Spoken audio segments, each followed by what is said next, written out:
బుడమేరికి ఏదైతే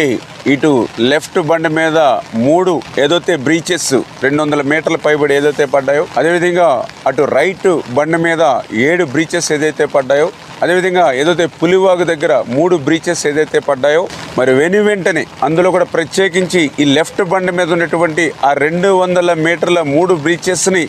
ఆ గండ్లను పూడిస్తేనే ఆ యొక్క సింగినగర్కి కానీ ఆ విజయవాడ పట్టణంలో ఉన్నటువంటి వరద ఉధృతిని తగ్గించవచ్చు. ఎన్ని సహాయ సహకారాలు చేసినా కూడా, బాధ్యతలు తీసుకుని మనం పని చేసినా కూడా ఈ గండ్లు పూడ్చకపోతే ఆ యొక్క సింగినగర్ కానీ ఆ యొక్క విజయవాడ పట్టణ ప్రజలకు కానీ ఉపశమనం ఇవ్వలేము అనేటువంటి ఉద్దేశంతో చంద్రబాబు నాయుడు గారు ఎప్పటికప్పుడు ఈ యొక్క గండ్లను పూడ్చడమే ధ్యేయంగా లక్ష్యంగా మాకు మానిటరింగ్ చేస్తూ, అదేవిధంగా నారా లోకేష్ బాబు గారు కూడా స్వయంగా ఈ గండ్ల దగ్గరికి వచ్చి ఆయన కూడా సూచనలు ఇవ్వడమే కాదు, ఏదైతే ఏజెన్సీని కూడా ఎన్ని కావాలితే అంతమందిని పెట్టుకుని ఈ ఎంత ఎక్విప్మెంట్ కావాలంటే అంత ఎక్విప్మెంట్ కూడా ఆయన ఎప్పటికప్పుడు మాకు అందిస్తూ